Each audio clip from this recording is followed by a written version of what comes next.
Hello, dear students. So, today we are going to start with the new unit, that is seventh unit. So, the seventh unit is environmental and nutritional diseases. So, in this unit, what are the topics that we are going to discuss include air pollution and smoking. So, first we are going to discuss air pollution and smoking. So the topic name is unit name is environmental and nutritional diseases, and the first in that it is of two types, like it is of two topics. In that first topic is air pollution and smoking. So these environmental and nutritional diseases were studied under some different side headings. It includes environmental pollution. In environmental pollution, it includes air pollution and tobacco smoking, and chemical and drug injury. In chemical and drug injury, it's again classified into three types. That is a therapeutic drug injury or iatrogenic drug injury, and non-therapeutic agents like alcohol. PB means plumbum, that is lead, carbon monoxide, and drug abuse. So these were the non-therapeutic agents and certain environmental chemicals. And then injury by physical agents. So injury by physical agents, in that again thermal and electrical injury and injury by ionizing radiations.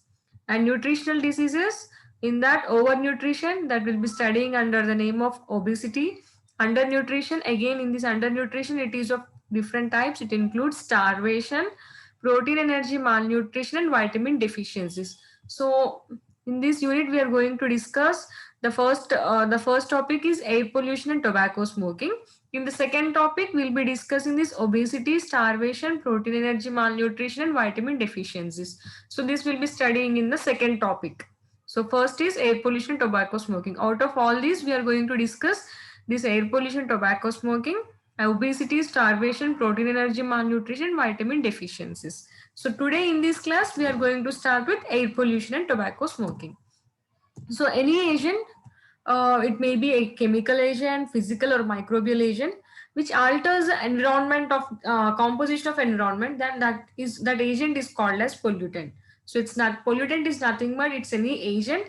It may be chemical, physical or microbial agent which causes changes in this environment, changes in the composition of the environment, that we call it as pollutant, which is disturbing the normal harmony of this environment, that we call it as pollutant. Okay, then coming to what is air pollution.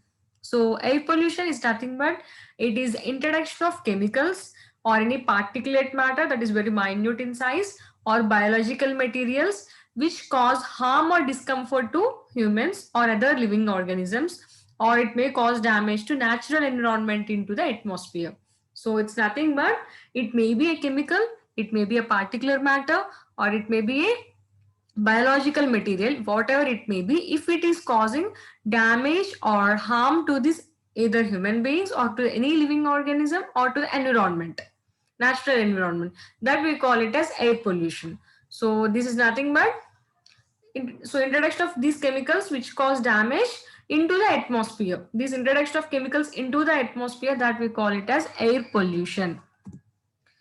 So then coming to what are the different main most causes of this air pollution. Six common pollutants or the agents which cause air pollution include, first is carbon monoxide, nitrogen dioxide, that is NO2, sulfur dioxide, that is SO2, ammonia NH3, ozone O3, and particulate matter include dust, smoke, fly ash.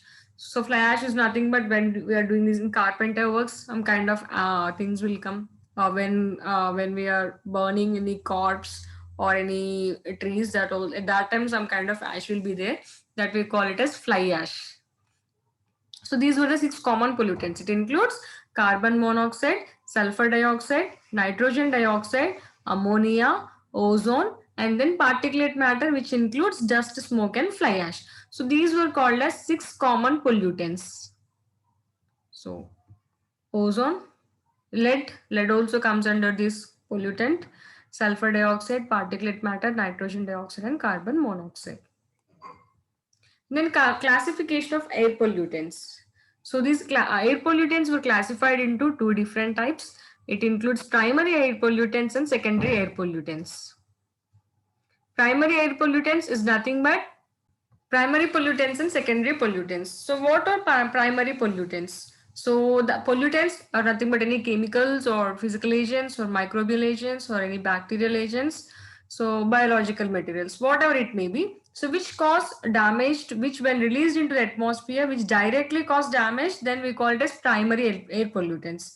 So harmful chemicals that are released to the atmosphere directly from a source, that we call it as primary air pollutants.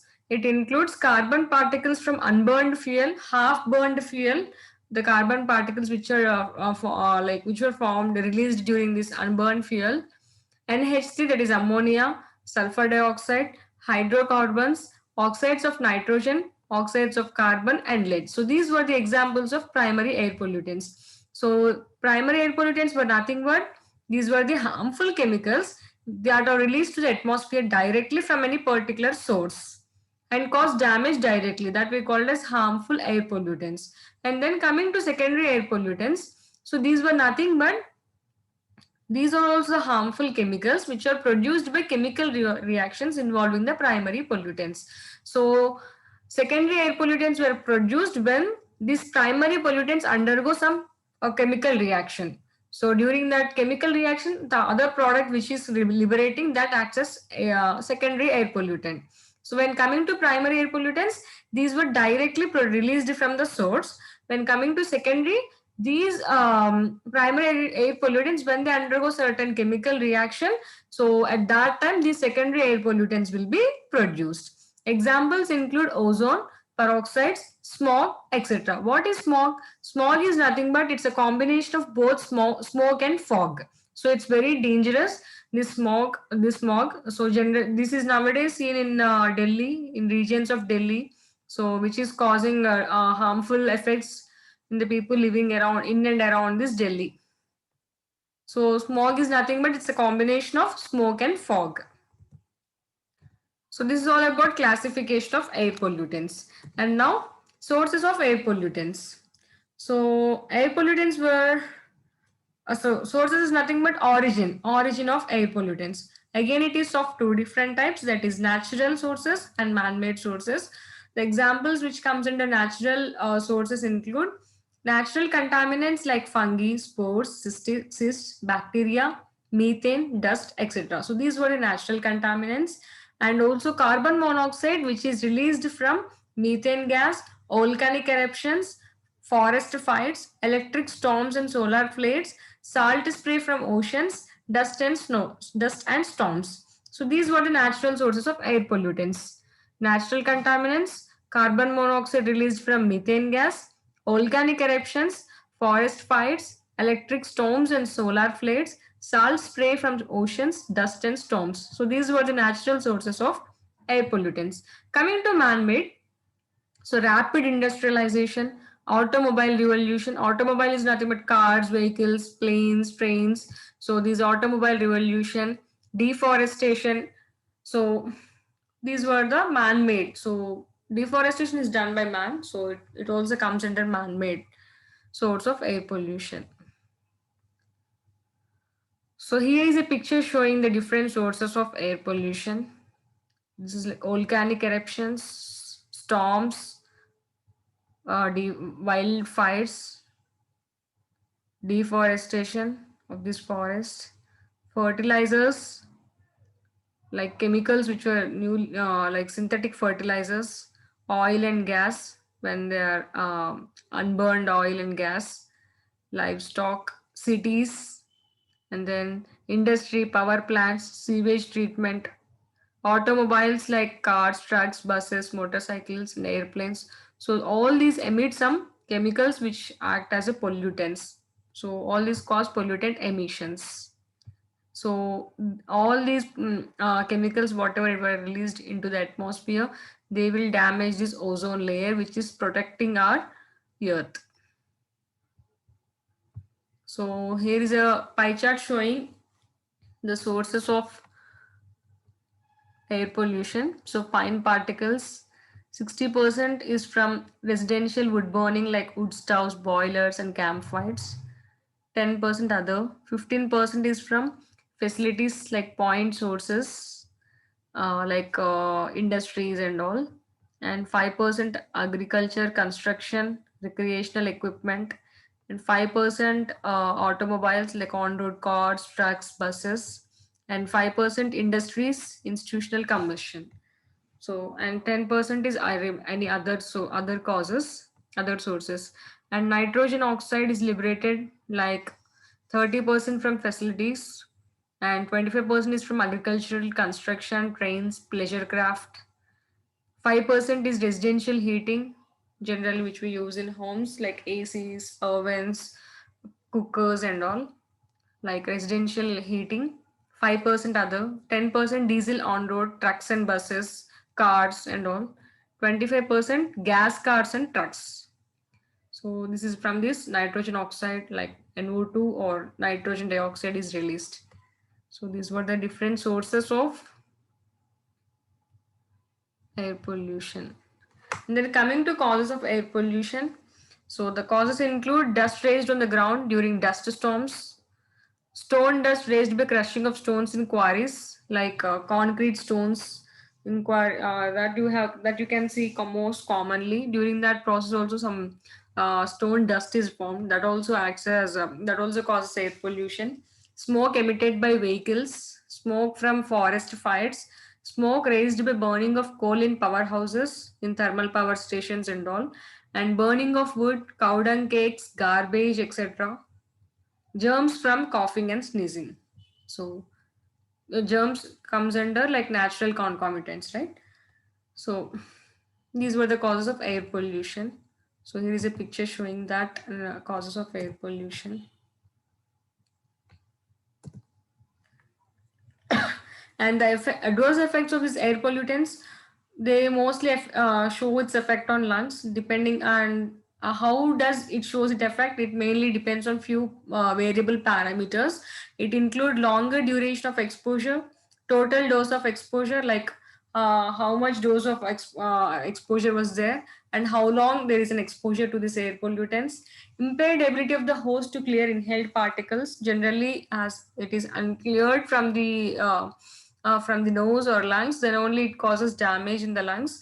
And particle size of 1 to 5 micrometers capable of getting impacted in the distal airways to produce tissue injury. So particle size of 1 to 5 micrometers. So depending on this, the effect of air pollutants on lung will be seen. So how does it affects the like human health? Like short-term effects, and it's divided into two different effects. That is short-term effects and long-term effects.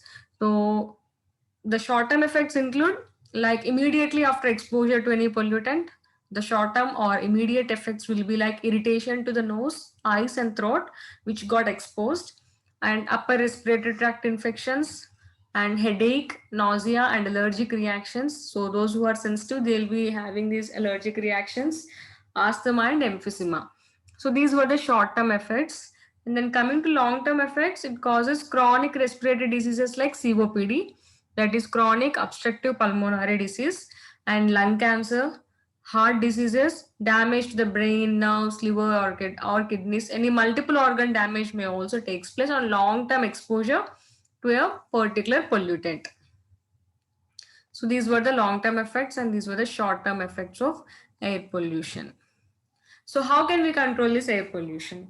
So as deforestation is causing air pollution, we have to plant more trees and reducing the vehicle exhaust, whatever the smoke that is coming from vehicles, that has to be reduced, and using less polluting fuels. See, when compared to kerosene and petrol, which causes more pollution, kerosene causes. So it's better to go for the fuels which cause less pollution.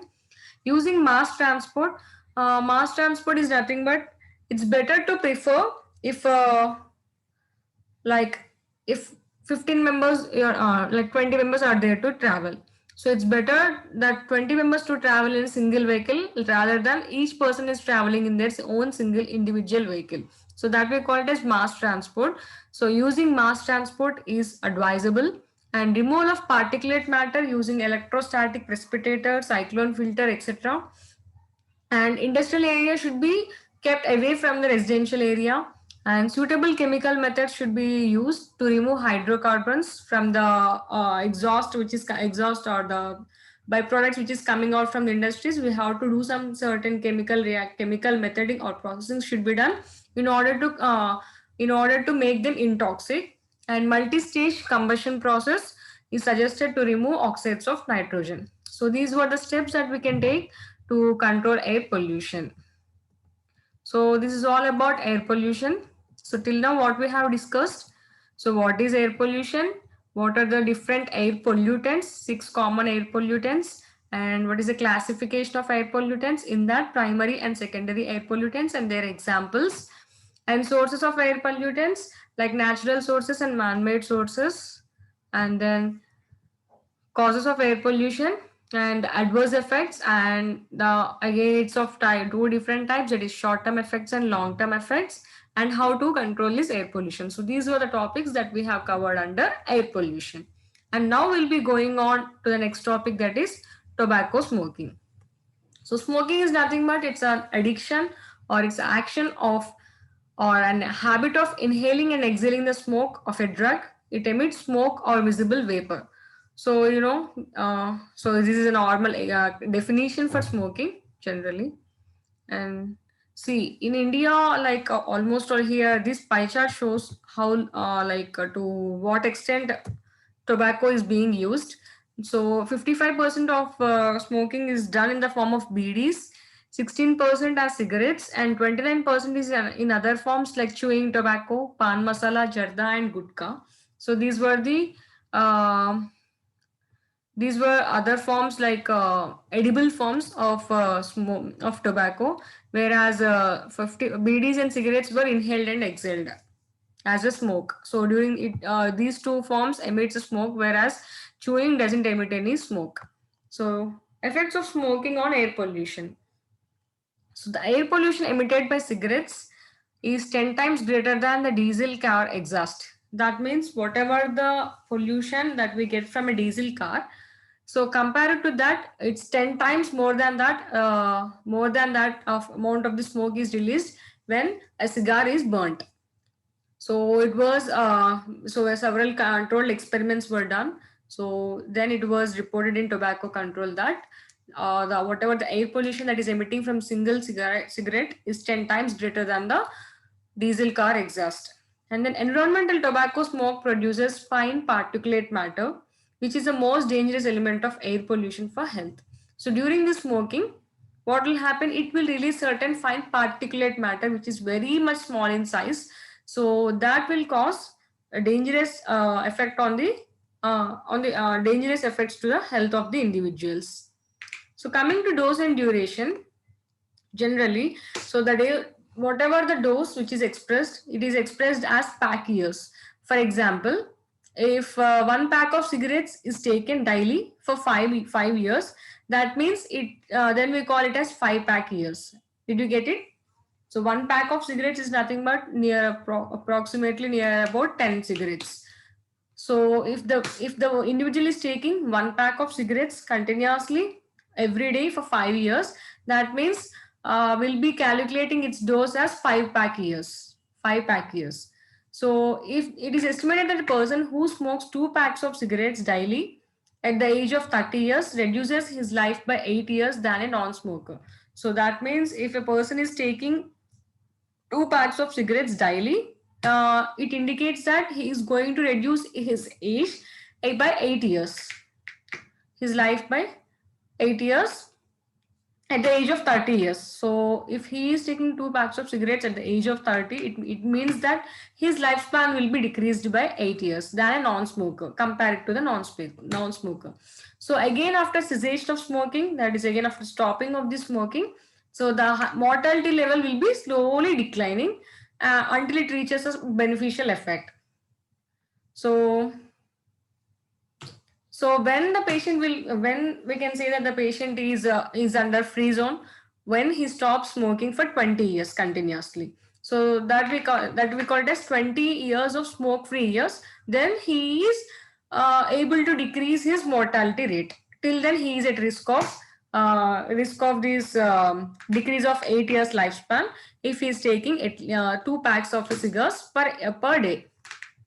So this is the dose and duration. And What are the constituents of this tobacco smoking, and how does those constituents cause adverse effects? So the constituents include, in that cigar smoke, whatever the constituents are there, it includes tar, polycyclic aromatic hydrocarbons, nitrosamines, nicotine, phenol, formaldehyde, nitrogen oxide, carbon monoxide. So these were the constituents of tobacco smoke. So carcinogenesis is nothing but tumor, like they are at risk of getting cancer because of the presence of constituents like tar, polycyclic aromatic hydrocarbons, nitrosamines, and tumor promoters, that means which will promote this tumor cancer. It includes nicotine and phenol. So the nicotine, it will promotes cancer, and irritation and toxicity to respiratory mucosa.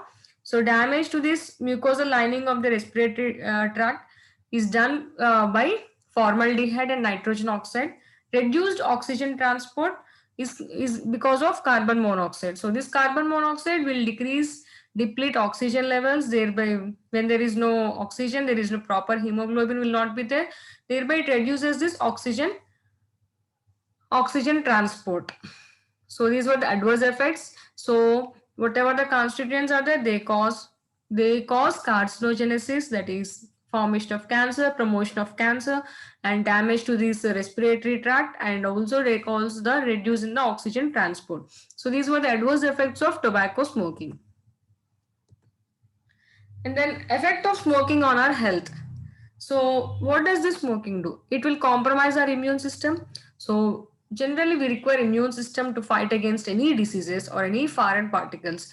But the one who is smoking, in that individual, there will be compromised immune system. So they will not be able to fight against any diseases. So because of that, they will be more likely to get infections, and it is also one of the main factor that increase the risk for osteoporosis. Osteoporosis is nothing but because their bones will be very much delicate, so that they'll get easily broken down because of calcium deficiency and all. So it's a condition in which bones weaken and become more likely to fracture. So they are at risk of osteoporosis, and also it will harm whatever the carbon monoxide which is liberated during smoking. It causes damage to blood cells and also damage the functioning of the heart. So, and also increase the risk of atherosclerosis, that is formation of like plaques in the blood vessels, aneurysms, and cerebrovascular disease, and etc. So every cigarette you smoke damages your breathing and scars your lungs. So every cigarette, a single cigarette, it causes damage to your breathing, and also it causes scars tissue, that is after cell injury, it causes scar tissue in your lungs. So on long term progress, it causes COPD, that is chronic obstructive pulmonary disease. There will be obstruction in the airway. Because of that, there will be decreased orthopnea can be seen, emphysema, chronic bronchitis, that is inflammation of bronchus and bronchioles, pneumonia, asthma, and tuberculosis.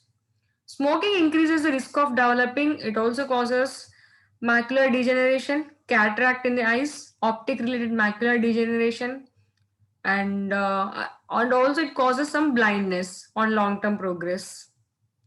And also it's number one risk factor for lung cancer, as we have seen that the constituents like tar, polyhydrocarbons, so all these will cause carcinogenesis.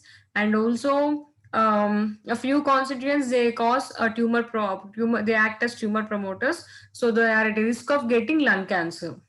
So lung cancer, not only lung cancer, the cancer may also occur in the lungs, trachea, bronchus, esophagus, and different organs in our body. So if you see this picture, so this right side one is neoplastic and this is non-neoplastic effects of tobacco smoking. It causes cerebrovascular attack, that is, it may cause stroke, COPD, that is chronic obstructive pulmonary disease in lungs, congestive heart failure, CHD is nothing but congestive heart disease, peptic ulcer disease, that is indigestion also takes place because of this smoking, early menopause in case of females, That means their menstrual cycle will be stopped at the earlier age. And intrauterine, IUGI is nothing but intrauterine cyst, retroscopic cyst will be formed in the uterus in females. When coming to these neoplastic effects, it causes cancer in the upper aerodigestive tract, in these gums or in the cheek region, cancer may be seen. And CA lung, it is cancer of lung, pancreas cancer, and CA kidney, that is cancer in kidney, cancer in the urinary bladder. So these were the neoplastic effects of tobacco smoking, and these were the non-neoplastic effects of tobacco smoking. So this is all about tobacco smoking. So if you're asked to write about smoking, we have to write what are the different forms of tobacco that's been used here in India, and what were the effects of smoking in air pollution, and how do we calculate these pack years, that is dose and duration, and what were the constituents of tobacco smoking, and what were the adverse effects that they are causing, and how does they affect our normal health. So these were the things that we have to make a note. So say no to smoking, say yes to life, stop smoking. So with this, so this is all about tobacco smoking. So thank you all. With this, we have completed first topic in 7th unit.